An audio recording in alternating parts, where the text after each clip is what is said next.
조선 역사상 최악의 폭군으로 기록된 연산군. 그가 죽기 직전 마지막으로 남긴 말은 왕비를 보고 싶다는 것이었습니다. 모두가 침을 뱉고 외면했던 그 자리에서 홀로 30년의 세월을 견뎌낸 여인이 있습니다. 폭군의 아내라는 낙인 뒤에 숨겨진 패비신 씨의 기록되지 않은 삶을 들여다봅니다. 조선의 10번째 왕 연산군의 치세는 핏빛으로 기억됩니다. 사화의 광풍이 몰아치고 도덕과 예법이 무너진 궁궐은 숨소리조차 내기 힘든 공포의 장소였습니다.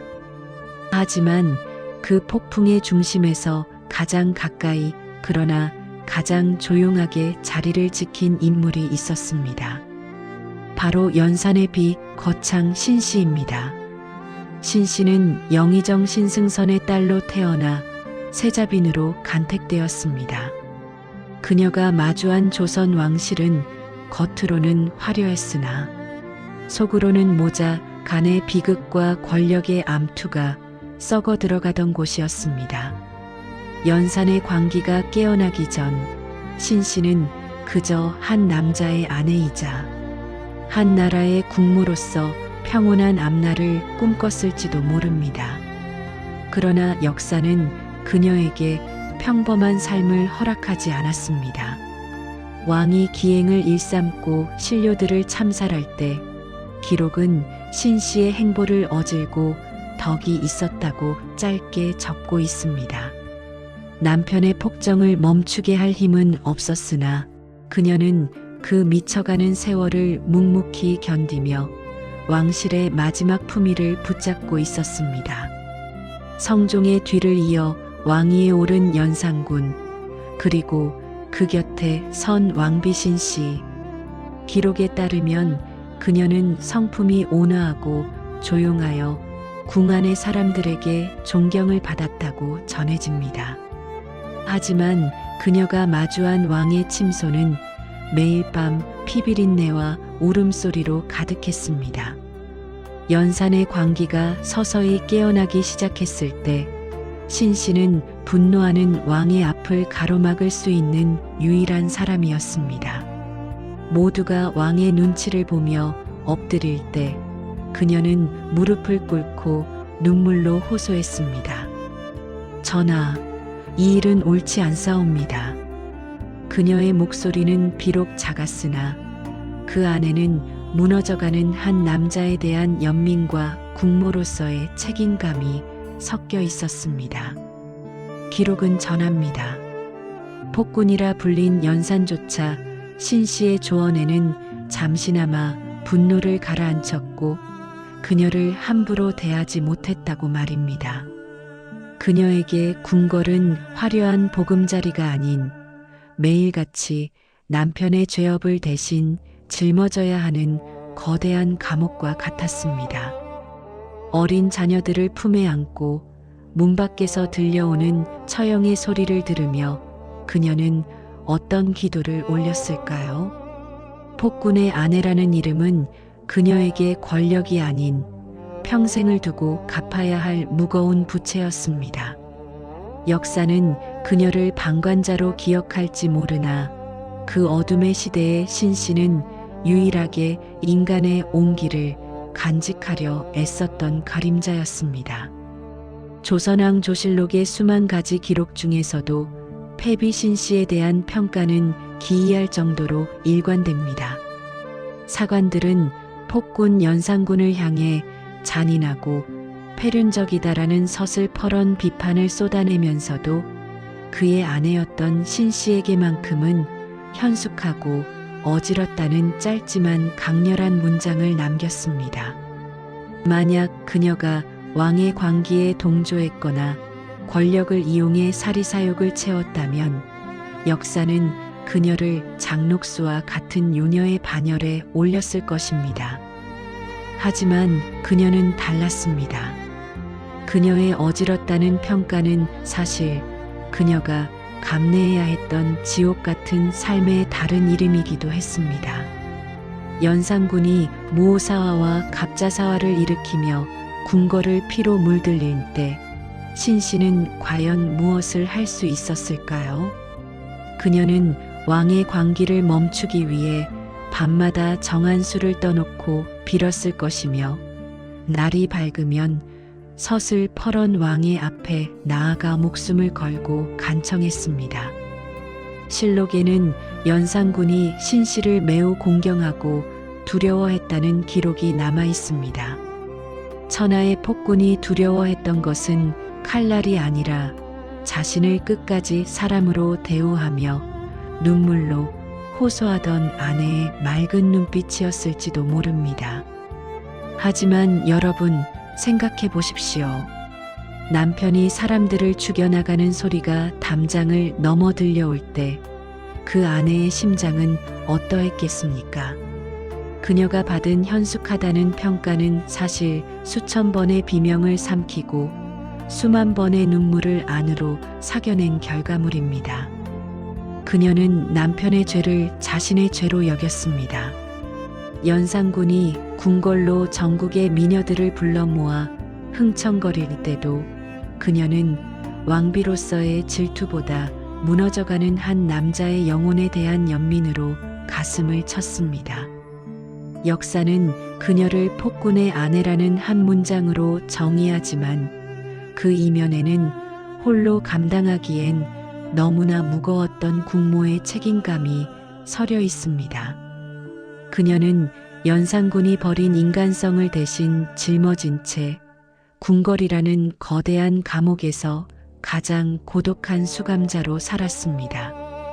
기록에 남겨진 짧은 찬사는 그녀의 고통을 위로하기엔 너무나 가벼운 것이었습니다. 그녀는 어쩌면 자신에 대한 좋은 평가조차 부끄러워했을지도 모릅니다.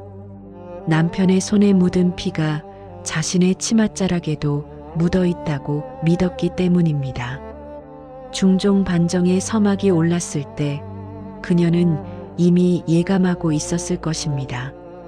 이 찬란하고도 끔찍한 봄날이 가면 자신에게 남겨질 것은 차디찬 패비의 이름과 평생을 따라다닐 남편의 악명뿐이라는 사실을 말입니다. 그럼에도 그녀는 도망치지 않았습니다. 그녀는 끝까지 연산군의 곁을 지키며 무너지는 왕조의 마지막 자존심을 온몸으로 버텨내고 있었습니다. 그녀에게 현숙함이란 덕목이 아니라 죽음보다 깊은 인내였던 것입니다. 서기 1506년 9월 2일 조선의 역사를 뒤바꾼 운명의 밤이 찾아왔습니다. 연산군의 폭정에 견디다 못한 박원종과 성희안 등 반정 세력의 칼날이 궁궐 담장을 넘어오던 그 시각, 창덕궁은 비명과 말발굽 소리로 가득 찼습니다.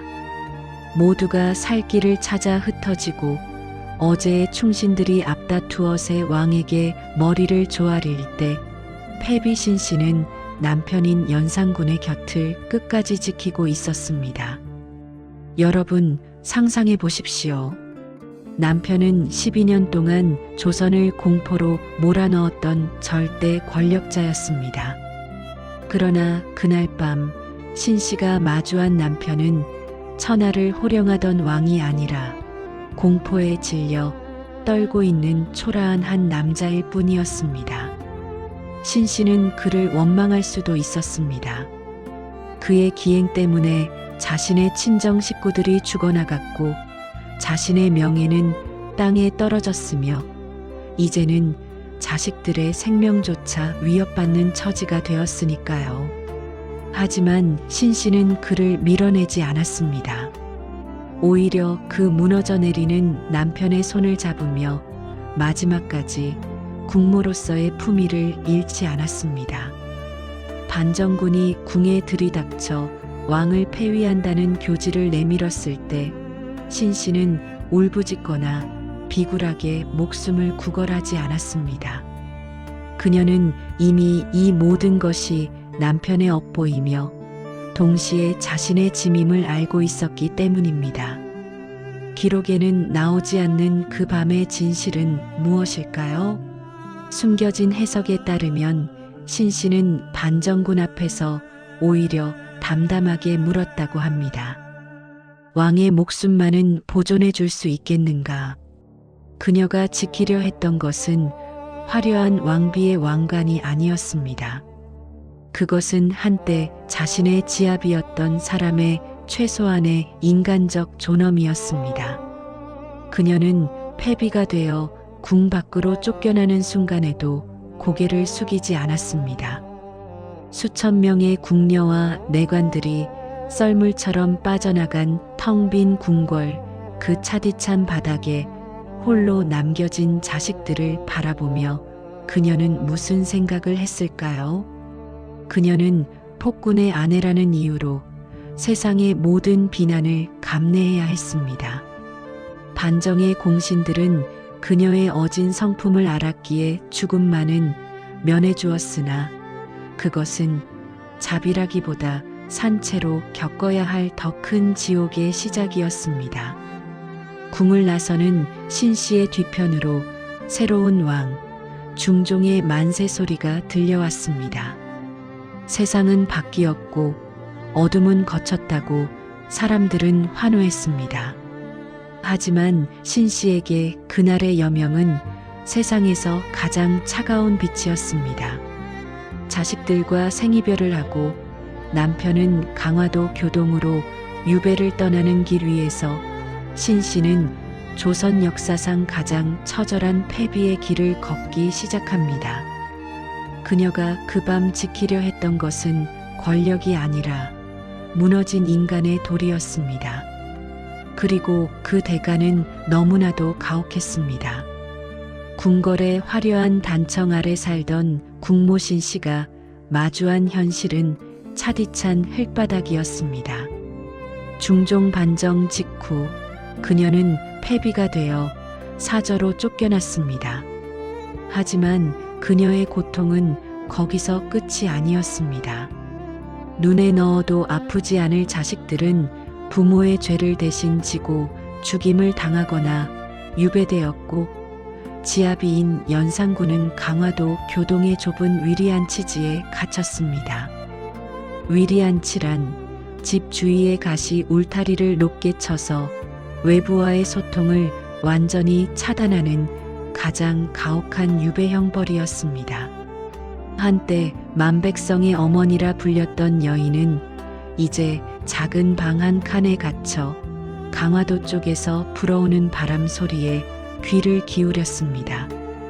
그녀는 매일같이 서쪽 하늘을 보며 기도했습니다. 부디 그가 목숨만은 부지하기를, 부디 그가 지은 죄를 눈물로 씻어내기를. 그러나 하늘은 냉혹했습니다. 유배된 지 고작 2달 만인 1506년 11월 강화도에서 전령이 도착합니다. 연산군이 31살의 나이로 숨을 거두었다는 소식이었습니다. 기록에 따르면 연산군은 죽기 직전 자신을 감시하던 관리에게 마지막 유언을 남겼습니다. 왕비 신 씨를 보고 싶다. 조선을 공포로 몰아넣었던 그 잔인한 왕이 마지막 순간에 갈구했던 것은 권력도 화려한 연회도 아닌 오직 자신을 온전히 이해해 주었던 아내의 손길이었습니다. 이 소식을 들은 신 씨의 심정은 어떠했을까요? 원망스러웠던 지압이었지만 동시에 세상에서 유일하게 자신의 이름을 불러주던 남자였습니다. 그녀는 곡소리를 내지 않았습니다. 아니, 낼 수 없었습니다. 패비라는 신분은 슬퍼하는 것조차 죄가 되었기 때문입니다. 그녀는 이제 완벽한 침묵 속으로 들어갔습니다. 남편은 죽었고 자식들은 곁에 없었습니다. 세상은 연산군을 악마라 부르며 기록에서 지우려 했고 그의 아내인 신 씨 역시 산 송장처럼 잊히기를 강요받았습니다. 하지만 신 씨는 무너지지 않았습니다. 그녀는 스스로를 벌하듯 가장 낮은 곳에서 소박한 삶을 이어갔습니다. 중종이 가끔 곡식을 보내며 예우를 하려 했으나 그녀는 그마저도 사양하며 남편의 묘소를 지키는 일에 여생을 바쳤습니다. 폭군의 아내라는 낙인은 평생 그녀의 어깨를 짓눌렀지만 그녀는 그 멍해를 피하지 않았습니다. 오히려 그 무거운 침묵을 품위 있게 견뎌냄으로써 자신을 욕하는 세상에 무언의 항변을 하고 있었는지도 모릅니다. 인간이란 무엇인가? 그리고 사랑이란 무엇인가? 그녀의 침묵은 그 어떤 통곡보다 더 깊은 울림으로 조선 왕실의 뒷마당을 채우고 있었습니다. 연산군이 세상을 떠난 후에도 패비 신씨의 시간은 멈추지 않았습니다. 놀랍게도 그녀는 그 모진 풍파를 다 겪고도 조선 중기 여인으로서는 보기 드문 74세까지 천수를 누렸습니다. 남편이 죽고 난 뒤 무려 30년이 넘는 세월을 홀로 살아낸 것입니다. 사람들은 의아해했습니다. 모든 것을 잃고 손가락질 받는 처지에 그녀를 지탱한 힘은 도대체 무엇이었을까요? 기록에 따르면 그녀의 처소는 늘 정갈했고 행색은 검소했으나 기품이 넘쳤다고 합니다. 중종은 형수였던 그녀에게 끊임없이 예우를 갖추려 했습니다. 노비와 양식을 보내고 거처를 수리해 주려 했지만 신씨는 번번이 이를 거절했습니다. 그녀에게 남은 유일한 소명은 죽은 남편의 묘소를 지키고 그가 저지른 죄업을 대신해 하늘의 용서를 구하는 것이었습니다. 매일 아침 거울 앞에 앉아 흰 머리카락을 빗으며 그녀는 거울 속에 비친 자신의 얼굴에서 무엇을 보았을까요? 그것은 폭군의 아내라는 낙인이 아니라 끝까지 한 인간을 포기하지 않은 여인의 숭고한 얼굴이었을지도 모릅니다. 중종 32년 1537년 그녀는 마침내 고단했던 생의 끈을 놓았습니다. 그녀의 유언은 짧고 단호했습니다. 남편의 곁에 묻어달라. 죽어서도 그녀는 조선의 왕비가 아닌 한 남자의 아내이기를 택했습니다. 그녀가 세상을 떠났을 때 그녀를 욕하던 백성들조차 참으로 어진 분이 가셨다며 눈물을 흘렸다고 전해집니다. 이제 우리는 스스로에게 물어야 합니다. 만약 여러분이 그녀였다면 그 광기의 시대에 끝까지 남편의 곁을 지킬 수 있었겠습니까? 모두가 등을 돌릴 때 홀로 남겨진 사람을 안아주는 것, 그것이 비록 세상이 손가락질하는 죄인일지라도 말입니다. 패비 신씨의 삶은 우리에게 말합니다. 진정한 강함이란 권력을 휘두르는 것이 아니라 무거운 운명을 묵묵히 짊어지고 끝까지 견뎌내는 침묵의 힘이라고 말입니다. 그녀의 무덤은 지금도 도봉구 방학동 연산군의 묘 바로 곁에 나란히 누워 있습니다. 500년이 지난 지금까지도 그녀는 여전히 그 고독한 영혼을 곁에서 달래고 있는지도 모릅니다. 연산군이 세상을 떠난 뒤 도성 안 사람들은 패비 신씨가 곧 세상을 등질 것이라 예상했습니다. 지아비는 역적이 되어 죽었고 자식들은 형장의 이슬로 사라졌으니 홀로 남겨진 여인이 견디기엔 삶의 무게가 너무나 가혹했기 때문입니다. 하지만 그녀는 죽음을 택하는 대신 정릉 인근의 사저에서 자신만의 성벽을 쌓기 시작했습니다. 새로운 왕 중종은 그녀에게 미안함을 느꼈습니다. 반정의 명분은 정당했으나 인간적으로 신씨가 보여준 현숙함은 왕실 모두가 아는 사실이었기 때문입니다. 중종은 그녀에게 자수궁이라는 거처를 내주고 충분한 노비와 식량을 보내며 그녀를 왕실의 어른으로 대접하려 했습니다. 하지만 신씨는 이 모든 호의를 단호히 거절합니다. 그녀는 화려한 비단옷 대신 거친 삼배옷을 입었고 기름진 음식 대신 소박한 나물로 끼니를 때웠습니다. 왜 그녀는 스스로 고난의 길을 택했을까요? 기록에 남지 않은 그녀의 속마음을 들여다보면 그것은 지독한 자기 응징이었을지도 모릅니다. 남편이 굶주린 백성들을 외면하고 흥청거릴 때 자신은 왕비로서 그 혜택을 누렸다는 죄책감. 그녀는 남은 생애 동안 그 빚을 갚기로 결심한 것입니다. 그녀의 사전은 밤마다 불이 꺼지지 않았습니다. 마을 사람들은 담장 너머로 들려오는 낮은 독경 소리를 들으며 그녀가 죽은 이들의 넋을 달래고 있음을 알았습니다. 그녀는 패비라는 신분을 벗으려 하지 않았습니다. 오히려 그 낮은 자리가 자신이 있어야 할 가장 정직한 곳이라고 믿었습니다. 반정으로 왕위에 오른 중종에게 패비 신씨는 지워지지 않는 가시와 같은 존재였습니다. 그는 형을 몰아내고 왕이 되었지만 형수였던 신씨의 어질고 바른 성품을 누구보다 잘 알고 있었습니다. 중종은 즉위 기간 내내 신씨에게 극진한 예우를 다하라는 명령을 내립니다. 유교 국가인 조선에서 패비란 존재는 잊혀야 마땅했으나 중종은 이례적으로 그녀에게 공주에 준하는 식량을 매달 지급하고 집을 수리해 주었습니다. 하지만 그 호의 이면에는 묘한 긴장감이 흐르고 있었습니다.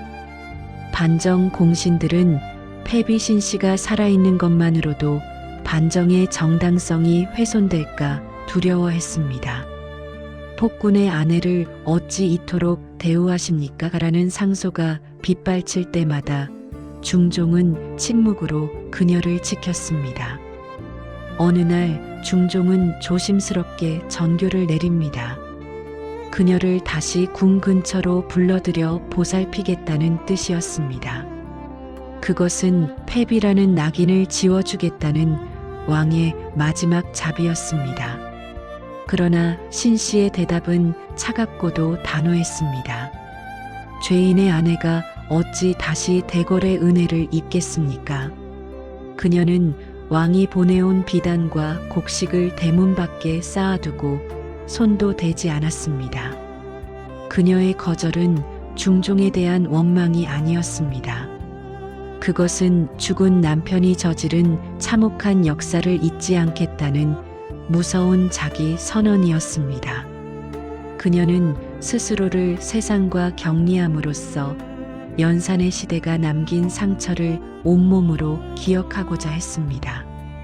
기록은 그녀가 평생 죄인을 자처했다고 전하지만 사실 그녀는 조선에서 가장 당당하게 자신의 운명을 마주본 여인이었습니다.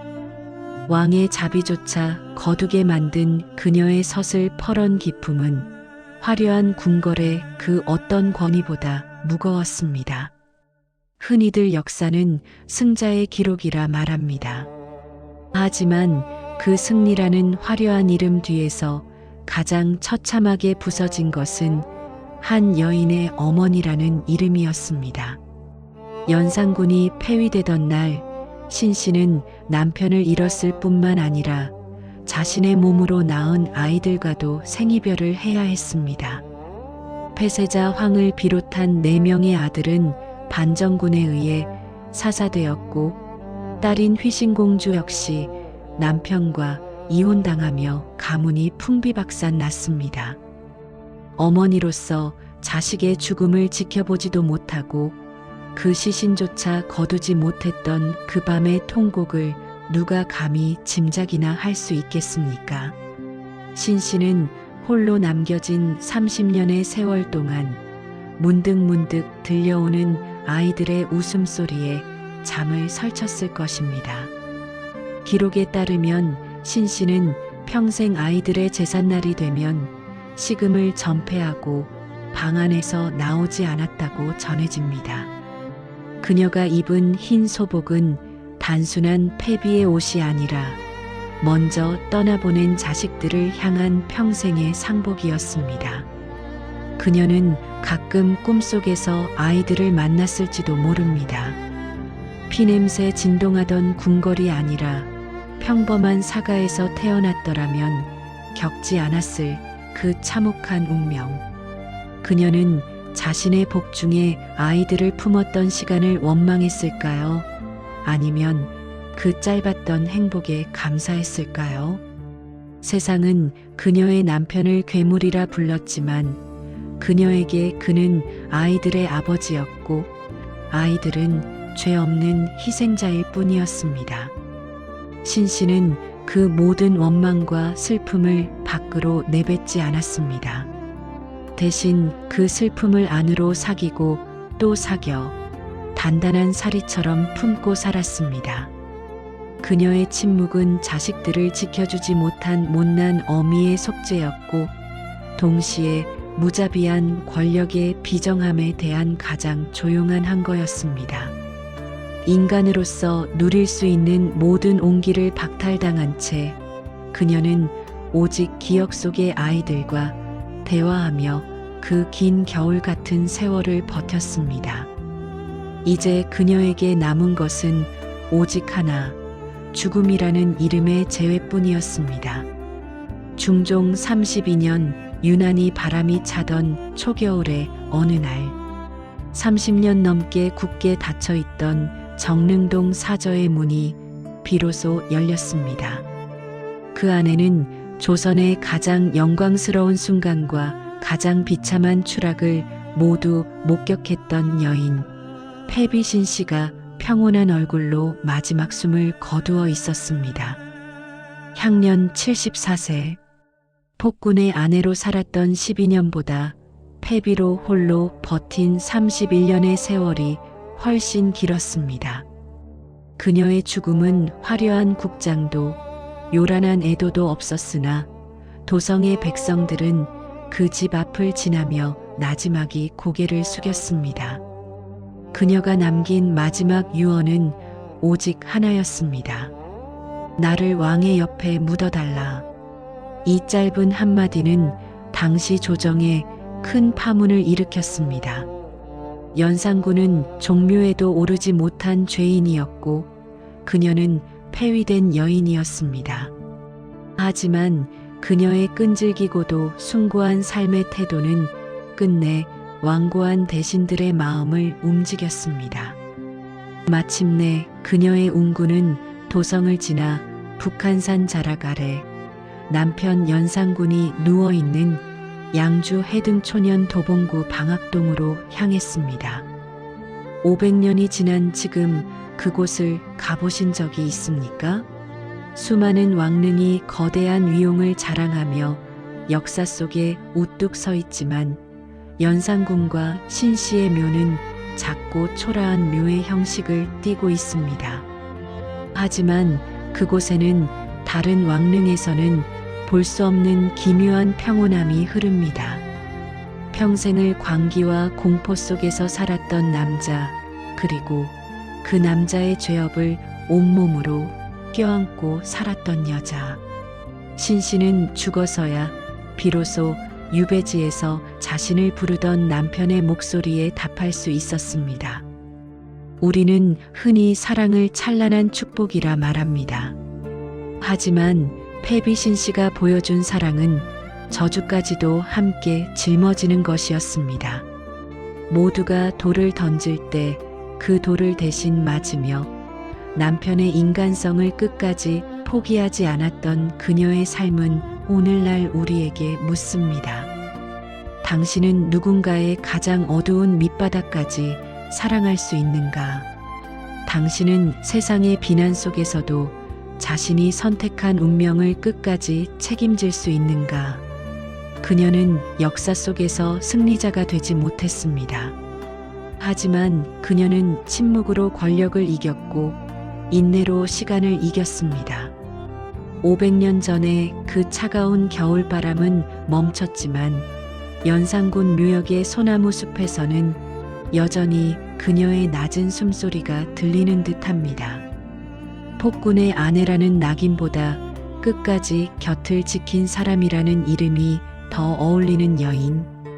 패비신 씨의 이야기는 여기서 멈추지만 그녀가 남긴 인내의 가치는 오늘을 사는 우리의 가슴 속에서 다시 시작될 것입니다.